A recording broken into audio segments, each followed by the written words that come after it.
me despollo cada vez que... Perdón, non podo dicir despollo. Sí, okay. Podo dicir despollo. No se puede. Disparad. Que pasa, freaks? Hoxe imos a estar con Nico Campos. Este home orquestra fixo de todo, polo que poderíamos preguntarnos: que non é Nico Campos?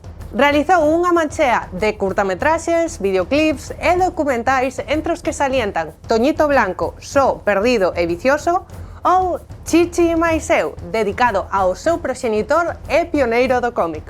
Tamén participou en diversos formatos radiofónicos entre os que salienta Síndrome de Estocolmo, o primeiro podcast de España grabado en directo e con público. Destaca o seu traballo realizando guións televisivos, sendo ademais un dos artífices de subvertir a xuventude co lendario Xabarín Club. Imos friquear de cinema co bo de Nico. Listos, caníbales?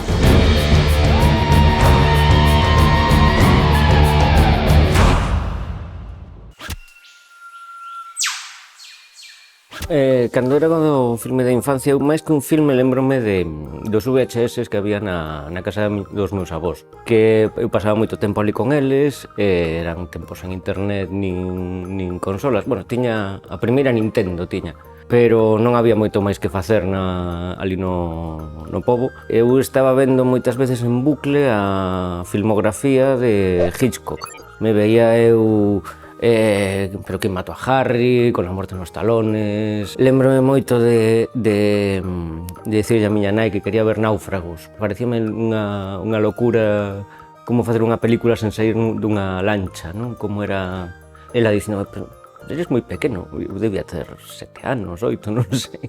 Non, quero vela. Tampouco estamos falando de que houvese moita sangre nin nada, non? E outra que había, que hai... que xa non era o VHS, que era en beta, que a veía eu en casa, era cando poñían os Blues Brothers, que a tiñamos grabada da galega.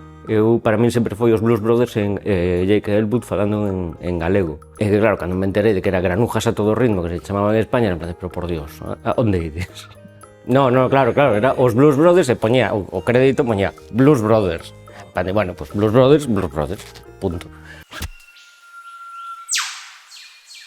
Así de escena memorable hai unha que non é que sexa a mellor escena da historia do cine, nin que a vexa moito en bucle, pero é unha que sempre me encanta lembrar, e a parte que me despollo cada vez que... Perdón, non podo dicir despollo. Sí, okay. Podo dicir despollo?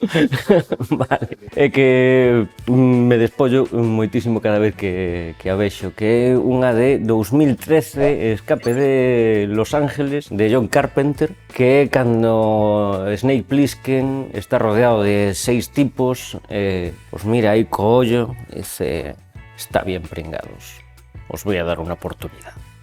Vamos a jugar con las reglas de Bangkok. Todos se quedan así como eso. Colle unha lata e dice: lanzo la lata al aire y nadie dispara hasta que toque el suelo. Entonces, venga, sí. Toma lanza. Todos mortos. Cae a lata e queda sen. Disparar. É unha estupidez, pero encántame. Aparte, 2013 foi a primeira que vin de Snake Plissken. Logo vin a outra e basicamente son a mesma película, pero unha con máis pasta. É maravilloso porque todos os malos de Carpenter son malísimos e todos os bons son macarrísimas. Entón, ese Snake Plissken con Kurt Russell para min é unha maravilla, e sempre que podo volvo a ver. Pois eu teño un grupo de colegas cos que vamos ver pelis frikis de Marvel, Star Wars e todo eso e tal. E hai unha que a todos lles gustou e a min horrorizoume moitísimo, que era de Rogue One. E que, por Dios, era aburridísima. O sea, está aí o que era? Diego Luna. Está aí todo o reto, con cara de triste e tal, non, mato a todo Dios, pero este non o mato. Todos os personaxes super planos, a outra que tamén hai como con cara de me estoy aguantando los pedos. E o Jedi de mercadillo este, que era o chino, empezan todos a disparar e o tío que se mete polo medio, soy igual, Matrix pero sin cámara lenta, non sei. É aburridísima, non sei, pode que non sexa un gran fan do cine bélico, pero é que esa horrorizoume especialmente. O único que me gustaba era o robot, que o personaxe máis profundo, sexa o secundario cómico, pois para min di pouco da peli. E logo, claro, como eu tendo a intentar empatizar coas personaxes cando vexo as historias, poden ter, non é que algo, por exemplo, Snake Plissken sexa un prodixio de personaxe tremendo, pero mira, ríeste con el, empatizas. Pero con este, sei que non, que murió non sei que, non me sé el nombre de quen es ese, por Dios. A min o de Prazer culpable nunca me gustou de todo dicilo, porque como non estar orgulloso, estou orgulloso das cousas que me gustan e ninguén máis lle gusta. Son fan de John Carpenter de sempre e hai moita xente que non lle gustaba ou non lle gusta. Pero hai dúas películas que ademais saíron o mesmo ano que a min me parecen que son joyitas absolutas, e unha é Pacific Rim, que me parece maravillosa. O sea, teño a edición aí super Blu-ray, todo guai posible. Pareceme maravilloso todo o que fixo aí Guillermo del Toro. E ademais, gústame que a xente lle dé pasta a frikis divertidos para que fagan o que lles dé a gana. E aquí o Guillermo é o rei, porque fixo unha peli do que bonecos contra monstruos, o sea, é o de non se pode.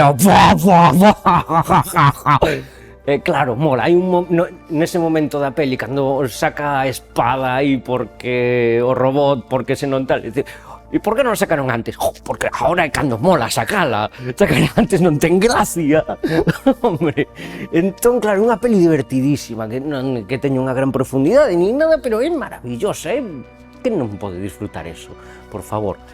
E outra que tamén me parece maravillosa e que moita xente desprecia é La Lego Película, que foi o mesmo ano tamén, é unha auténtica joyita cunha volta maravillosa, que lle dá unha profundidade que non ten Pacific Rim, por exemplo, e que aparte é super divertida. O sea, intentan facer unha peli para todos os públicos, amena, coñecendo ben os personaxes. A personaxe de Batman, de Lego Batman, é brutal, cando dio de... Es que soy músico, sabes? E a verdade é que é unha joya que non vos podedes perder.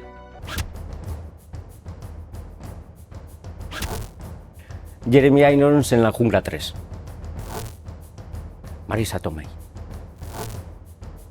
Morris. Susan Sarandon. Ga.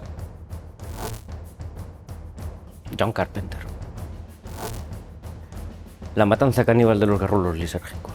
Esa ou o Rocky Horror Picture Show. Cadena perpetua. Bueno, que gozache desta entrevista? Pois é así, lembrade, dadelle o like, compartide e suscribidevos. Xa sabedes, unídevos a nosa tribo, caníbales. Hostia, co meu neno, teño un neno de 7 anos, empezou a ter medo, pois, a ser consciente dos perigos e tal, aí como un ano e algo e tal. E inspireime en Carrasel en Golpe na Pequeña China para quitarlle os medos. Dixenlle, sabes o que tes que facer cando tes medo? De que? Tes que mirar ao medo, directamente aos ollos e dicirlle, pero que pasa? Como? Sí, xa verás.